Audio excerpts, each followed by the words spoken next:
Kerala state service pensioners union നേതൃത്വത്തിൽ ആലപ്പുഴയിൽ വനിതാ സെമിനാർ സംഘടിപ്പിച്ചു. തൊഴിലിടങ്ങളിൽ വനിതകൾ നേരിടുന്ന അതിക്രമങ്ങളും മാനസിക സംഘർഷങ്ങളും എന്ന വിഷയത്തിലാണ് സെമിനാർ സംഘടിപ്പിച്ചത്.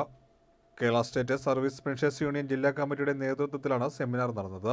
വഴിച്ചേരി പെൻഷൻ ഭവനിൽ സംഘടിപ്പിച്ച സെമിനാർ ബാലാവകാശ കമ്മീഷൻ അംഗം അഡ്വക്കേറ്റ് ജലജാചന്ദ്രൻ ഉദ്ഘാടനം ചെയ്തു. മരവിക്കുളം വടക്ക് ഗ്രാമപഞ്ചായത്ത് പ്രസിഡന്റ് കെ സുദർശനഭായി വിഷയം അവതരിപ്പിച്ചു. KSSPU ജില്ലാ വൈസ് പ്രസിഡന്റ് KN ഇന്ദിരാമ്മ അധ്യക്ഷയായി. നഗരസഭാ councillor Ambili Aravind, S Kumari, Mercykutty George, B Shobha, S Shubha തുടങ്ങിയവർ സംസാരിച്ചു.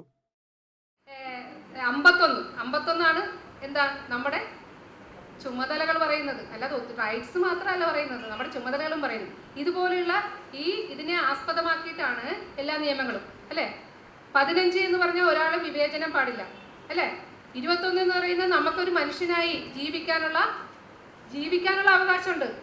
21A വരുമ്പോഴാണ് റൈറ്റ് ടു എഡ്യൂക്കേഷൻ വരുന്നത്, അല്ലേ? അതായത് ജീവിക്കാനുള്ള അവകാശമാണെങ്കിലും, അതുപോലെ നമ്മൾ വിവേചനമാണെങ്കിലും, നമ്മുടെ സഞ്ചാര സ്വാതന്ത്ര്യമാണെങ്കിലും, നമ്മുടെ അഭിപ്രായ സ്വാതന്ത്ര്യമാണെങ്കിലും, അതുപോലെ തന്നെ നമുക്ക് തൊഴിലിടങ്ങളിൽ സുരക്ഷിതമായി അവിടെ ഒരു ഹരാസ്മെന്റോ അല്ലെങ്കിൽ ഡിഗ്നിറ്റിയോ നമ്മുടെ അഭിമാനത്തിനോ അന്തസ്സിനോ ക്ഷതം സംഭവിക്കാതെ നമുക്ക് നമ്മളോട് യാതൊരു വിധത്തിലുള്ള സെക്ഷൽ അബ്യൂസിനോടൊപ്പം തന്നെ വാക്കുകൊണ്ട് അബ്യൂസ് തന്നെ പല രീതിയിൽ പറയും. ഹരാസ്മെന്റ് പല രീതിയിലാണ്. ഒന്ന് വെർബൽ ആവാം, അല്ലെങ്കിൽ സെക്ഷൽ ആവാം, നോൺ വെർബൽ ആവാം. ഇങ്ങനെ പല രീതിയിലാണ് ഇതിനെ നമ്മൾ ആ നിയമത്തിൽ പറയുന്നത്. അതിന് ഏത് രീതിയിലുള്ള ഹരാസ്മെന്റ് ആണെങ്കിലും അവിടെ നിന്ന് ഒരു മേലുദ്യോഗസ്ഥന്റെ ഭാഗത്തു നിന്നോ മറ്റ് ഏതെങ്കിലും ആളുടെ ഭാഗത്തു നിന്നോ ഉണ്ടായിട്ടുണ്ടെങ്കിൽ എവിടെ ഇത് നമുക്ക് പരാതി കൊടുക്കാനുള്ള